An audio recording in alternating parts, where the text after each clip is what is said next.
లైవ్లో breaking news చూస్తున్నాం. ఏలూరు జిల్లా జిలుగుమల్లి మండలంలో భారీ గంజాయిని పోలీసులు పట్టుకున్నారు. తాటియాకులగూడెం చెక్పోస్ట్ వద్ద పోలీసుల వాహన తనిఖీల్లో జంగారెడ్డిగూడెం నుండి అశ్వారావుపేట వైపు వెళ్తున్న ఐసర్ వ్యాన్లో గంజాయి తరలిస్తున్న 2 వ్యక్తులను పోలీసులు అదుపులోకి తీసుకున్నారు. వారి వద్ద నుంచి 597 కేజీల గంజాయి స్వాధీనం చేసుకున్నారు. అనంతరం నిందితులను మీడియా ముందు ప్రవేశపెట్టి కోర్టుకు తరలించారు. ఈ సందర్భంగా జిల్లా ఎస్పీ ప్రశాంత్ కిషోర్ మాట్లాడుతూ ఆపరేషన్ వజ్రాలో భాగంగా తాటియాకులగూడెంలో వాహనాల తనిఖీలు నిర్వహిస్తుండగా సుమారు 3.14 కోట్ల రూపాయలు విలువైన గంజాయిని పట్టుకున్నామని తెలిపారు. గంజాయి రవాణాకు సంబంధించిన కొంతమంది వ్యక్తులు పరారీలో ఉన్నారని, వారిని కూడా త్వరలోనే పట్టుకునే పనిలో ఉన్నామని జిల్లా ఎస్పీ ప్రశాంత్ కిషోర్ వెల్లడించారు. ఆపరేషన్ వజ్రప్రహార్ మనకు యాంటీ డ్రగ్స్ ఒక ఆపరేషన్ నడుస్తూ ఉంది. ఈ ఆపరేషన్లో భాగంగా మంచి ఇన్ఫర్మేషన్ డెవలప్ చేసుకొని మన జీలుగుమిల్లి పోలీసు ఒక సక్సెస్ఫుల్ ఆపరేషన్ చేశారు. దీంట్లో తాటికాయలగూడెం దగ్గర మనం వెహికల్ చెకింగ్ చేస్తూ ఈ టాటా DCM వ్యాన్లో ట్రాన్స్పోర్ట్ చేస్తున్న సుమారు 598 కిలోల గంజాయిని సీజ్ చేయడం జరిగింది. ఈ 598 కిలోల గంజాయి వీళ్ళు ట్రాన్స్పోర్ట్ చేస్తున్న ఇద్దరు, దిలీప్ కుమార్ మహంతి, జనార్దన్ ప్రధాన్, వీళ్ళిద్దరు కూడా బరంపూర్ రెసిడెంట్స్. వాళ్ళ ఇద్దరిని కూడా ఈ మెటీరియల్తో పాటు అరెస్ట్ చేయడం జరిగింది. వీళ్ళలో ఒకరి మీద ఇంతకుముందే ఒక యూపీ పోలీస్ స్టేషన్లో కూడా ఒక గాంజాయి కేసు ఉంది. అంటే వీళ్ళు ఇంతకుముందు కూడా ఈ గంజాయి వృత్తిలో వీళ్ళు ఉన్నారు. వీళ్ళని ప్లాన్డ్గా పట్టుకోవడం జరిగింది. వీళ్ళ ఇంట్రాగేషన్లో భాగంగా మాకు ఇంకా కొన్ని విషయాలు తెలిసినాయి. ఎక్కడ నుంచి లోడ్ చేస్తున్నారు, ఇంతకు ముందు చేసిన కొన్ని ట్రిప్స్ కూడా కన్ఫెషన్స్లో తీసుకురావడం జరిగింది. తర్వాత వీళ్ళకి ఎవరు లోడ్ చేశారు, వీళ్ళు ఈ లోడ్ని ఎక్కడికి తీసుకెళ్తున్నారు మహారాష్ట్రలో, వాళ్ళ పేర్లు కూడా ఇన్వెస్టిగేషన్లో భాగంగా గుర్తించడం జరిగింది. కానీ ఆ డీటెయిల్స్ వాళ్ళని అరెస్ట్ చేస్తే. కాకినాడ జిల్లా ఏలేశ్వరం మండలం శ్రీ రాయవరం వద్ద ఘోర ప్రమాదం చోటు చేసుకుంది. వేగంగా వెళ్తున్న బైక్ ఒక్కసారిగా అదుపు తప్పి ఏలేరు ఎడమ కాలువలోకి దూసుకెళ్లడంతో బైక్పై ఉన్న 2 యువకులు నేటి ప్రవాహంలో గల్లంతయ్యారు. గమనించిన స్థానికులు వెంటనే స్పందించి గాలింపు చర్యలు చేపట్టగా ఒక యువకుడిని సురక్షితంగా బయటకు తీశారు.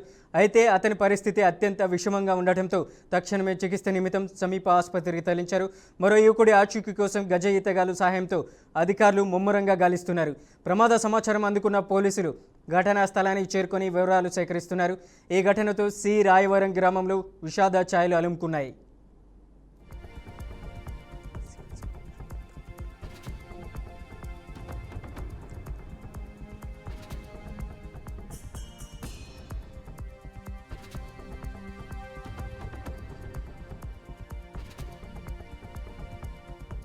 బీఆర్ఎస్ అధినేత మాజీ సీఎం కేసీఆర్ను నాచారంగుట్ట శ్రీ లక్ష్మీ నరసింహస్వామి దేవస్థానం ప్రతినిధులు కలిశారు. ఈ నెల 8 నుంచి 19 వరకు జరిగే బ్రహ్మోత్సవాలకు హాజరు కావాలని కోరుతూ ఆహ్వాన పత్రికను, స్వామివారి ప్రసాదాన్ని అందజేశారు. ఈ సందర్భంగా ఆలయ అర్చకులు కేసీఆర్ను కోరారు. ఈ కార్యక్రమంలో ఆలయ చైర్మన్ రవీందర్, ఈవో రంగాచారి, అర్చకులు పాల్గొన్నారు.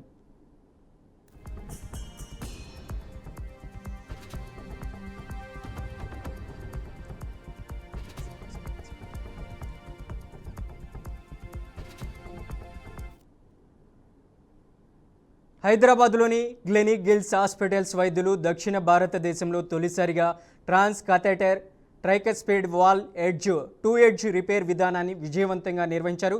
తీవ్ర గుండె సమస్యతో బాధపడుతున్న 75 ఏళ్ల వృద్ధుడికి ఈ ఆధునిక చికిత్స అందించారు. ఈ ప్రక్రియను డాక్టర్ ఎం సాయి సుధాకర్ నేతృత్వంలోని వైద్య బృందం చేపట్టింది. దేశంలో స్వదేశీ సాంకేతికతతో రూపొందించిన మైక్లిప్ పరికరాన్ని ఉపయోగించి ఈ చికిత్స చేయడం కూడా ఇదే తొలిసారి కావడం విశేషం. ఓపెన్ హార్ట్ శస్త్రచికిత్సకు అనుకూలం కాని అధిక ప్రమాదం ఉన్న రోగులకు ఇది సురక్షితమైన, సులభమైన చికిత్సగా వైద్యులు పేర్కొన్నారు.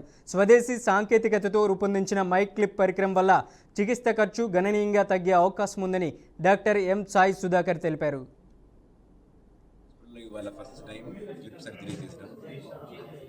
And doctor Sai Sudhakar, director of cardiology department, ఆయన సర్జరీ చేశారు.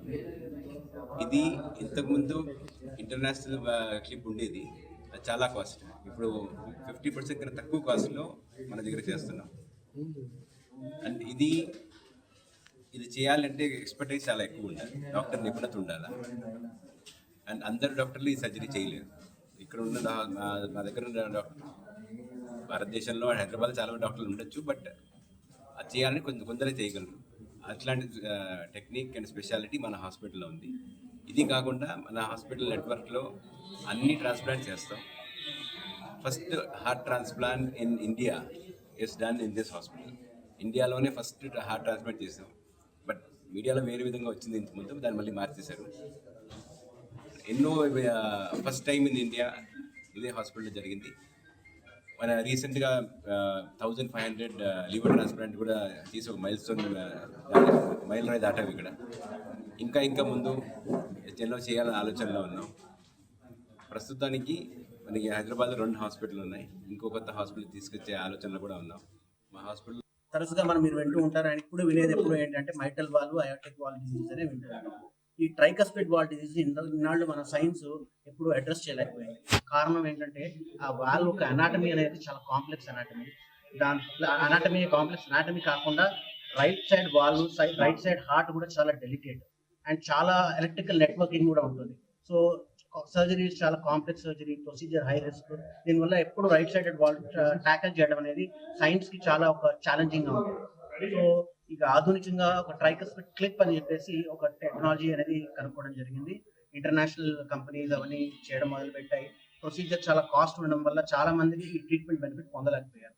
సో ఎవరైనా right side wall heart disease అంటే ఏమవుతుంది, రైట్ సైడ్ వాల్ లీక్ అవడం వల్ల తరచుగా మీరు హాస్పిటల్స్ వింటూ ఉంటారు, గుండె జబ్బు వల్ల ఊపిరితిత్తుల్లో నీరు చేరుతుంది, కాళ్ళు వాపులు వచ్చి, వీటన్నిటికీ రైట్ సైడ్ వాల్ లీక్ అవడం వల్ల ఈ ప్రధానంగా ఈ ప్రాబ్లమ్స్ అన్ని వస్తున్నాయి.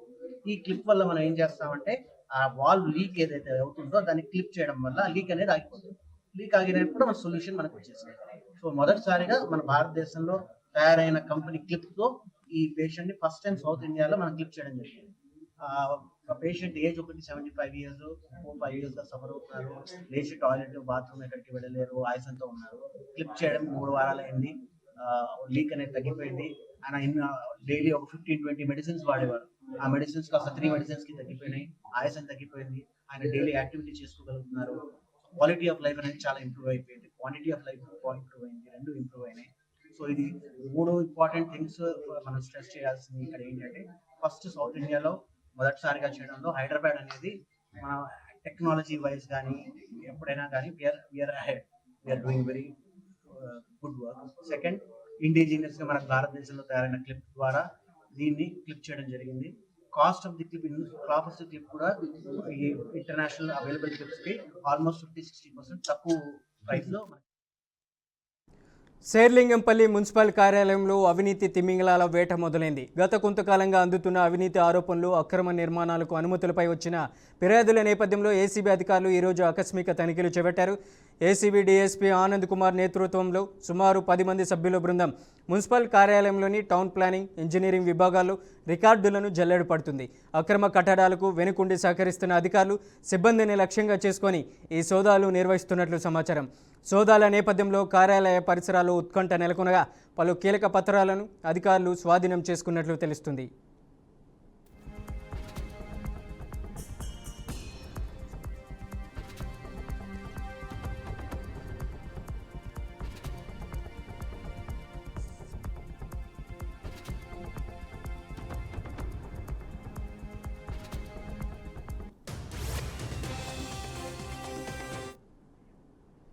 తెలంగాణ కాంగ్రెస్ రాజకీయాల్లో ఆసక్తికర పరిణామం చోటు చేసుకుంది. రాజ్యసభ అభ్యర్థిగా ఎంపికైన సీఎం రేవంత్ రెడ్డి సన్నిహితుడు వేం నరేందర్ రెడ్డి కాంగ్రెస్ సీనియర్ నేత వి హనుమంతరావును మర్యాదపూర్వకంగా కలిశారు.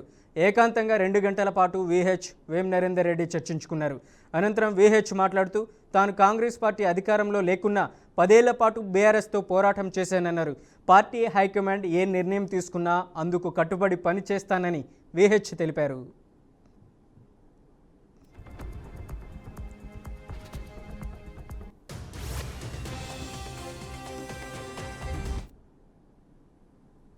నా వరకు నేను రాహుల్ గాంధీ గారు ప్రధానమంత్రి కావాలనేదే నా ధ్యేయం.